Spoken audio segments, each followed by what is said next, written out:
Therefore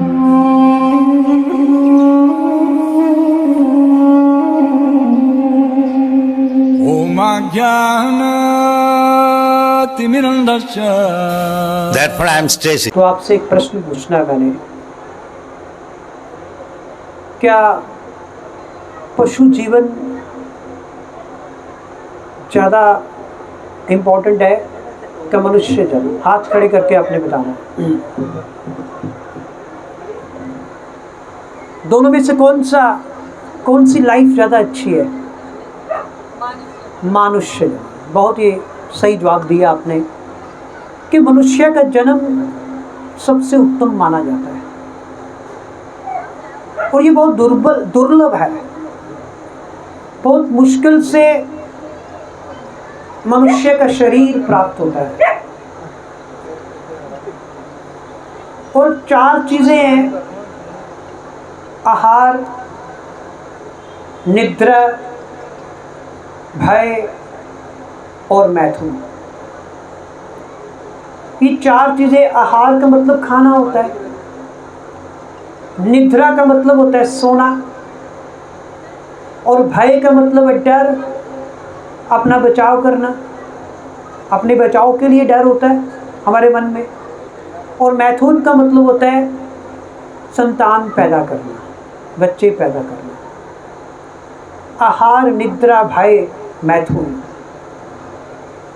अब अभी आपने कहा कि मनुष्य जीवन जो है वो पशु और जानवर के जीवन से, योनि से ज़्यादा उत्तम है। तो 4 चीज़ें पशु भी कर रहे हैं। क्या पशु खाते नहीं है? क्या पशु सोते नहीं है? क्या पशुओं को डर नहीं होता? कुत्ता भौंक नहीं रहा, डर के कारण ही भौंक रहा है। क्या बच्चे वो भी पैदा कर रहे हैं, हम भी पैदा कर रहे हैं। 4 चीज़ें हम भी कर रहे हैं, वो भी कर रहे हैं। फिर भी आपने कहा कि मनुष्य जन्म सबसे उत्तम है। अभी क्यों कहा अभी आपने? अब कारण बताइए आप हमें कि आपने कहा कि मनुष्य योनि जो है वो सर्वोत्तम योनि है। जितनी भी योनि है 84 लाख योनि है, 84 lakhs of species of life, और एक जीवात्मा को 84 लाख योनियों में से होकर निकलना पड़ता है। अनगिनत ब्रह्मांड है, असंख्य ब्रह्मांड है, इनफाइनाइट नंबर ऑफ यूनिवर्सेस, और उन असंख्य ब्रह्मांडों में से हमें 84 लाख योनियों में से होकर निकलना पड़ता है। तब जाके हमें लास्ट में ये मनुष्य का शरीर प्राप्त होता है, क्योंकि बहुत दुर्लभ है, इतना आसान नहीं है। अगर आप ये सोचते हो कि मृत्यु के बाद हमें दोबारा मनुष्य जन्म मिल जाएगा, इट इज़ नॉट गारंटीड। कोई गारंटी नहीं है, निश्चित नहीं है कि आपको मनुष्य जन्म मिले। हाँ, मिल भी सकता है। अगर आपने कुछ ऐसा किया हो, आपने कुछ ऐसी योग्यता हासिल की हो, तब जाकर आपको अगले जन्म में मनुष्य शरीर मिल सकता है। लेकिन मैंने आपसे प्रश्न पूछा, क्या कारण है अभी मनुष्य शरीर उत्तम क्यों है? आपने अभी कहा, मैंने कहा पशु उत्तम है कि मनुष्य उत्तम है? आपने कहा मानुष जो योनि है वो उत्तम है। तो इसका आंसर क्या है? इसके पीछे कारण क्या है? क्यों उत्तम कहते हैं? मैंने कहा आहार, निद्रा, भय, 4 चीज़ें हम भी कर रहे हैं, वो भी कर रहे हैं। फिर हम में उनमें अंतर क्या? हाँ, इतना अंतर है कि वो आहार, खाना, नाली में पड़ी हुई टॉयलेट भी खा लेते हैं, ज़मीन पे पड़ी हुई कोई भी वस्तु हो, मिट्टी से लिबड़ी हो, वो भी खा लेते हैं। लेकिन हम लोग बहुत ही स्वादिष्ट डाइनिंग टेबल के ऊपर बैठ के बड़े स्वादिष्ट व्यंजन जो होते हैं, डिशेस होती हैं, हम लोग वो खाते हैं। कई बार तो हम खाने के लिए रेस्टोरेंट्स में, होटल्स में जाते हैं। रमाडा है, यहाँ आपके जलंधर में हवेली है, तो आप लोग खाने के लिए वहाँ भी जाते हैं, टाइम निकाल के गाड़ियों में जाते हैं। खा वो भी रहे, खा हम भी रहे, बस फ़र्क इतना है कि हम थोड़ा स्टैंडर्ड से स्टेटस में रहकर खाते हैं। निद्रा, जानवर भी सोते हैं, वो तो कहीं भी लेट जाए उनको नींद आ जाती है। हम सुबह जाते हैं मंगल आरती के लिए अपने मंदिर में कपूरथला में, तो 4 साढ़े 4 बजे जब निकलते हैं, कई कुत्ते सोए होते हैं ज़मीन पर, सड़क के बीच में सोए होते हैं, कहीं भी सो जाते हैं, उनको नींद आ जाती है। ज़मीन पर खड्डा खोद कर भी उनको नींद आ जाती है, उबड़ खुबड़ मिट्टी में भी, ज़मीन पे भी उनको नींद आ जाती है। हम तो डनलोप के गद्दों पर सोते हैं, ऐसे ही करते हैं ना, बड़े बड़े बिस्तर होते हैं हमारे, डनलोप के गद्दे होते हैं, और इवन एसी लगे होते हैं। अभी लाइट चली जाए, अब सब लोग मेरा कथा छोड़ के भाग जाएंगे, ऐसे ही होगा। हम लोग एसी में सोते हैं, डनलोप के गद्दों पर सोते हैं, और कहीं भी सो जाते हैं, फिर भी हमें नींद नहीं आती। We have to take the sleeping pills, नींद की गोलियां लेनी पड़ती है, रात को जागना पड़ता है। कुछ लोग तो वाइन शराब वगैरह पीते हैं, नींद आ जाए, फिर भी हमें नींद नहीं आती। फ़र्क क्या है? हमसे बढ़िया तो कुत्ते हैं, जानवर है, उनको नींद तो आ रही है। लेकिन आपने कहा कि मनुष्य योनि उत्तम है, मैं इसको भी सही मानता हूँ, गलत नहीं कहता।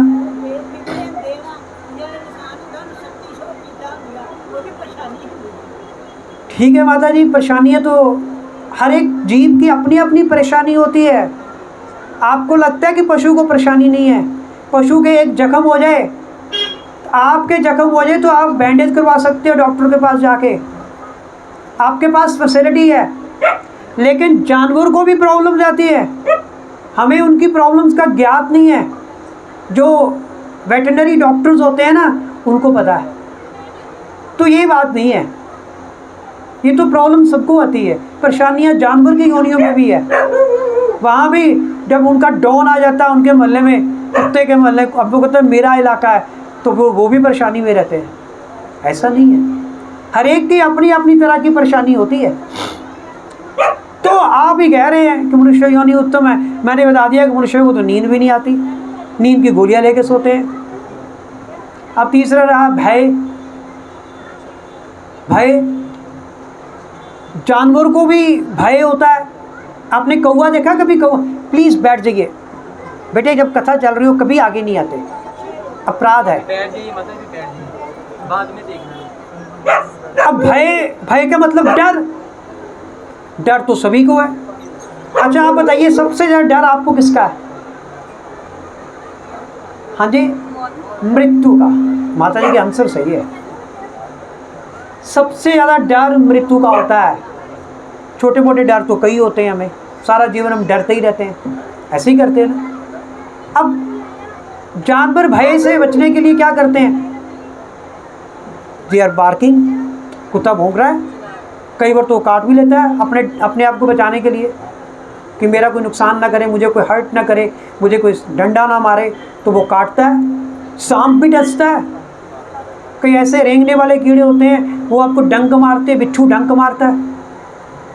तो भय उनको भी होता है, भय से बचने के लिए वो भी ऐसा करते हैं। और मनुष्य क्या करते हैं भय से बचने के लिए? हाँ, नहीं लेते ना।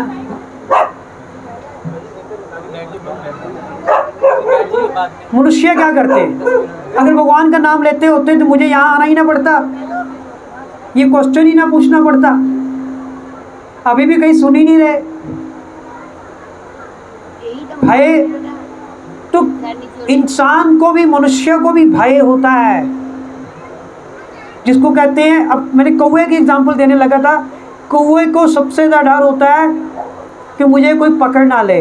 आप रोटी भी फेंकेंगे ना, तो कौवा जब आएगा ना, एक आंख होती है उसकी कौवे की, ऐसे ऐसे करके देखेगा कि मुझे कोई पकड़ तो नहीं रहा।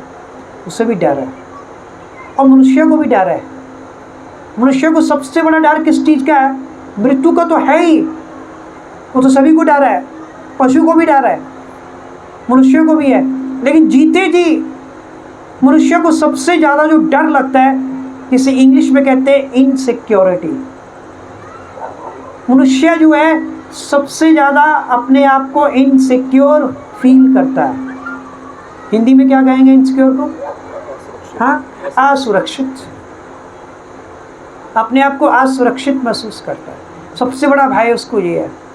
अब सिक्योरिटी के लिए, ताकि वो सिक्योर फील करे, वो क्या करता है पता आपको? क्या करता है? हाँ, नहीं जाते। अगर जाते होते तो हम यहाँ क्यों आते? क्यों हम घर घर जाके ये प्रचार कर रहे हैं? अगर यही हो जाए तो फिर सारे डर ही खत्म, सारे भय खत्म, फिर तो अभय दान मिल जाता है। अगर कोई भगवान की शरण में चला जाए, यहाँ आकर भी लोग नहीं सुनते, इतना सुंदर, इतना नाइस मेलोडियस कीर्तन हो रहा था, फिर भी लोग बातें करने पे लगे थे।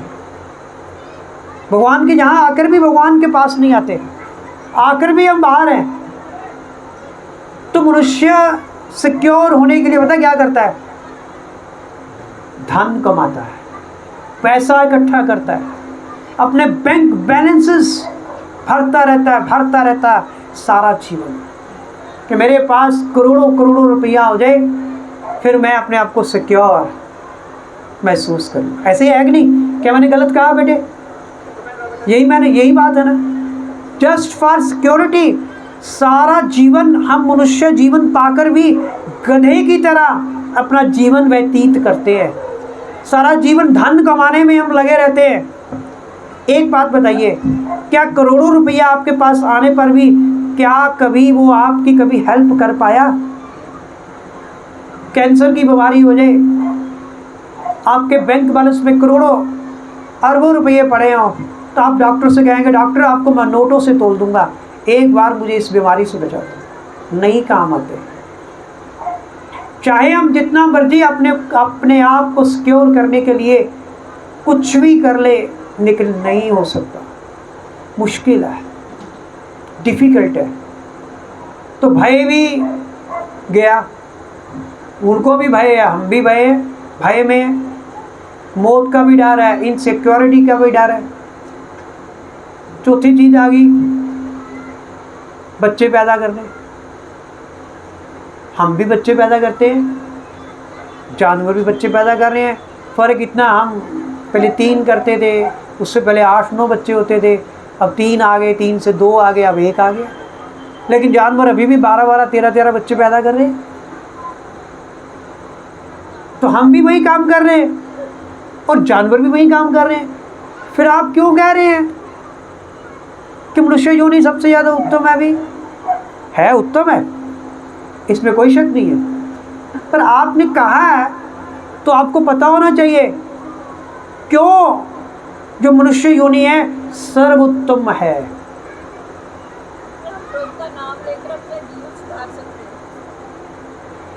एक चीज जो पशुओं में नहीं है, जानवरों में नहीं है, वो मनुष्यों में है। कुछ लोग कहते हैं कि जानवरों के पास बुद्धि नहीं होती, मनुष्यों के पास बुद्धि होती है। मानते हो आप ऐसा? लेकिन नहीं, जानवरों के पास भी बुद्धि होती है। बिल्ली देखी कभी आपने? जब घर की मालकिन किचन में हो तो बिल्ली कभी अंदर नहीं जाती। दूध का पतीला नंगा भी क्यों न पड़ा हो, ढका भी ना हो, खुले में पड़ा हो, जब तक मालकिन अंदर खड़ी होती है वो नहीं जाएगी। बुद्धि का प्रयोग कर रही है, मालकिन बाहर निकले मैं अंदर जाऊँ। बिल्ली ऐसे करती है। कुत्ता भी बड़ा बुद्धिमान होता है, आपके हाथ में रोटी का टुकड़ा पड़ा होगा, पकड़ा होगा, कभी नहीं छीनता वो। कभी देखो किसी कुत्ते ने किसी के हाथ से छीन के खाया हो? हम लोग खाते हैं छीन के। मनुष्य को आदत है दूसरे का छीन के, दूसरे का लूट कर खाना, लेकिन हमसे तो बढ़िया जानवर है, वो कभी छीन के नहीं खाता। उसकी बुद्धि है उसके पास, उसे पता है, बुद्धि का प्रयोग करता है कि छीनना गलत होता है, वो नहीं खाता, हम खाते हैं। अब बुद्धि तो उसके पास भी है, जानवर के पास भी है, हमारे पास भी है, फिर हमारे पास एक्स्ट्रा चीज़ क्या है जिसके कारण हम उत्तम है? कुछ तो ऐसी चीज़ होगी। सोचो, एक चीज़ है जिसे इंग्लिश में कहते हैं पावर ऑफ डिस्क्रिमिनेशन। आप जानते हो इंग्लिश? पावर ऑफ डिस्क्रिमिनेशन का मतलब है, संस्कृत में कहते हैं विवेक। सुना विवेक के बारे में?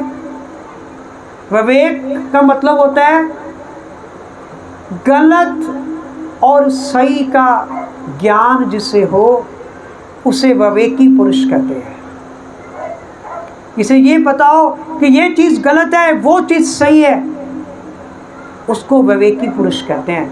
और जानवरों के पास ये चीज़ नहीं है। कोई कुत्ता नहीं आया यहाँ पे कथा सुनने के लिए, कीर्तन सुनने के लिए, ना ही आपने किसी ने उसको बुलाया, उल्टा वो डिस्टर्बेंस कर रहा है कथा में भौंक भौंक के, क्योंकि उसको पता नहीं है कि भलाई किस में है और बुरा किस में है, उसे नहीं पता। लेकिन भगवान ने मनुष्यों को एक चीज़ एक्स्ट्रा दी है जिसे कहते हैं पावर ऑफ डिस्क्रिमिनेशन, जिसे संस्कृत में कहते हैं विवेक। बुद्धि से भी ऊपर होता है ये। बुद्धि तो कई बार भ्रमित हो जाती है, लेकिन जो भगवान ने विवेक दिया वो विवेक भ्रमित बुद्धि को भी सही रास्ते पे ले आता है। इसलिए विवेक जो है वो हमें ये बताता है कि भैया धर्म के मार्ग पर चलना है। हमारे जीवन में धर्म होना चाहिए। धर्म कौन सा धर्म? भक्तिमय धर्म। गीता में भगवान श्री कृष्ण ने कहा है, परित्राणाय साधूनाम विनाशाय च दुष्टकृताम धर्म संस्थापनार्थाय संभवामि युगे युगे। भगवान कहते हैं कि मैं धर्म की स्थापना करने के लिए, कौन सा धर्म? भक्तिमय धर्म की स्थापना करने के लिए। भगवान जब भी इस धरती पर अवतार लेके आते हैं, चाहे भगवान कृष्ण है, भगवान राम है, तो वो केवल हमें भक्ति बांटने के लिए आते हैं। जो मनुष्य योनि पाकर भगवान को भूल जाते हैं, अपने अच्छे और बुरे का जिसे ज्ञात नहीं है, हम बहुत बार कहते हैं, हम कहते हैं ये माता जी बड़े स्वार्थी है। स्वार्थी का मतलब क्या होता है? सेल्फिश, यही मतलब होता है ना। बड़े मतलबी है जी ये।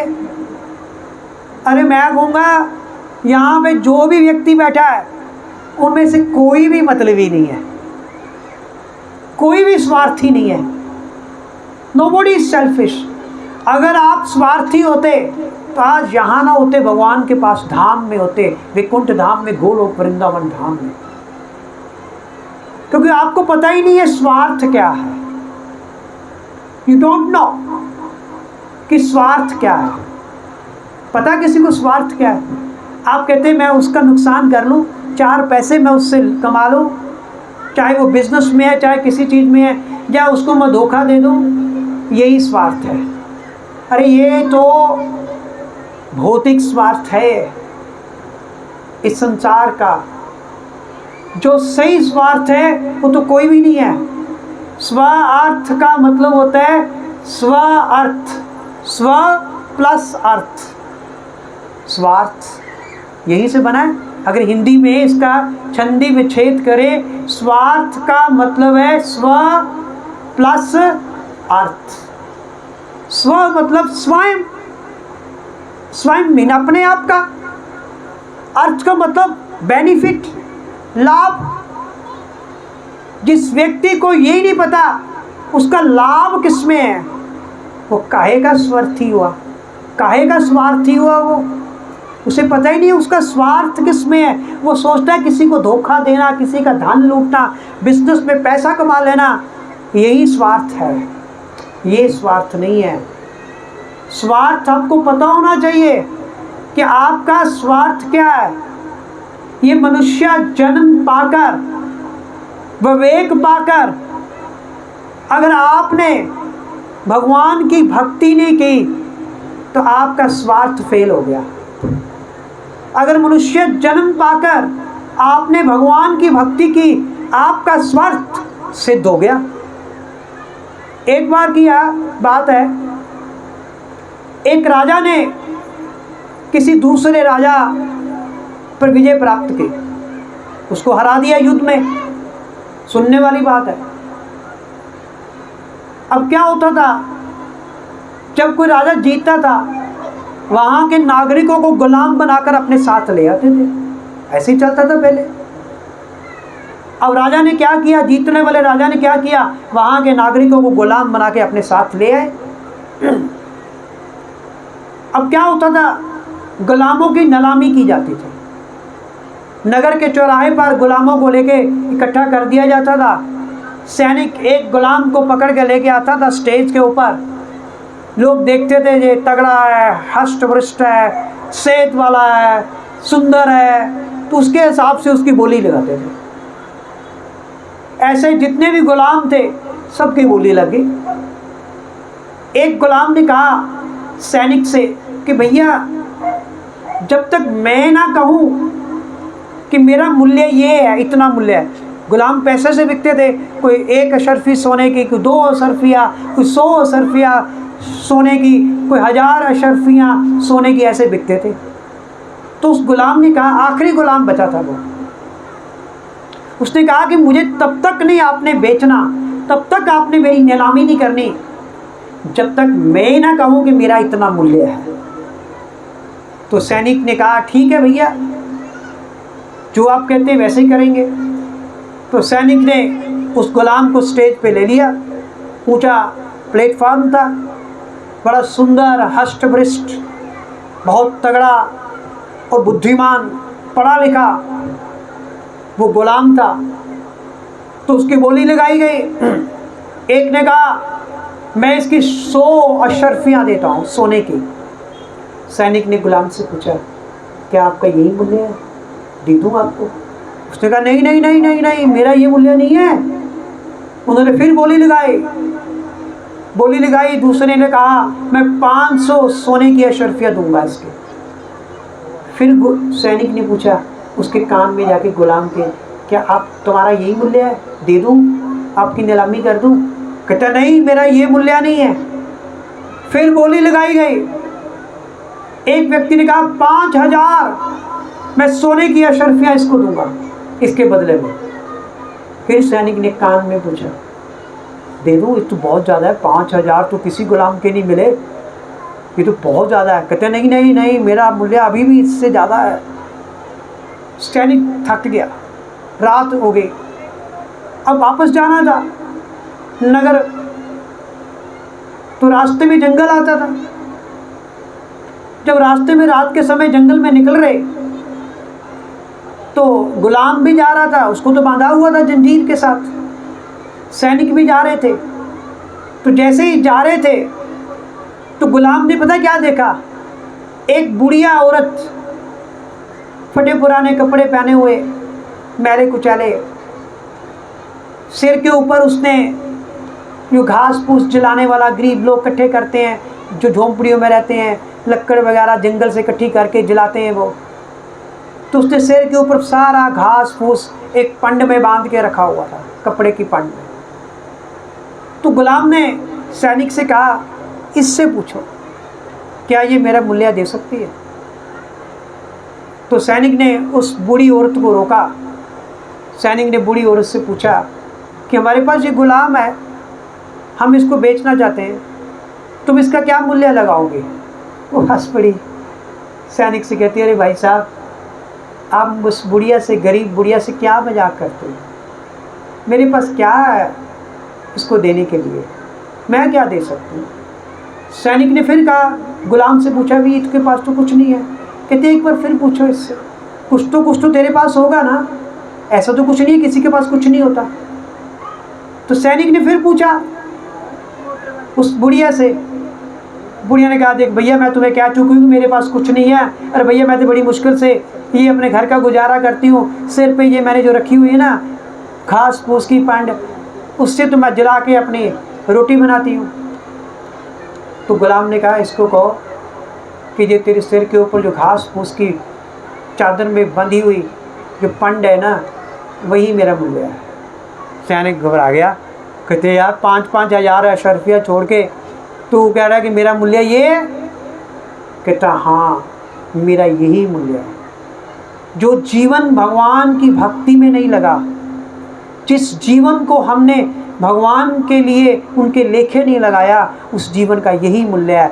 घास फूस के बराबर है जो जलकर स्वाह हो जाता है। हमारा जीवन, मनुष्य जीवन में अगर भगवान की भक्ति में नहीं लगा तो ये भी जलकर एक दिन स्वाह तो होना ही है। तो इसलिए जो आपने उत्तर दिया कि मनुष्य योनि पशु योनि से उत्तम है, तभी उत्तम है अगर वो भगवान की भक्ति करते हैं। अगर मनुष्य योनि पाकर हम भगवान की भक्ति नहीं ना कर रहे तो we are not less than animal, हम जानवर से कम नहीं है, जानवर ही है, हम पशु है। शास्त्र कह रहे हैं, शास्त्र कह रहे हैं कि जो व्यक्ति भगवान की भक्ति नहीं करता ही इज एनिमल, वो पशु है।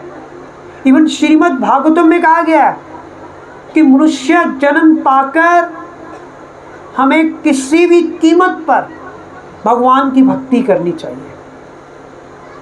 नो डाउट ये जो मनुष्य जन्म है टेम्पररी है, अस्थायी है, इट इज़ नॉट परमानेंट, कभी भी जाने वाला है, ये कभी भी हमारे हाथ से निकल जाएगा मनुष्य जन्म।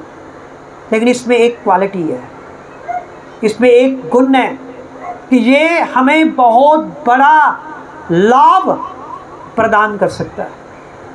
ये मनुष्य जन्म हमें बहुत बड़ा लाभ प्रदान कर सकता है।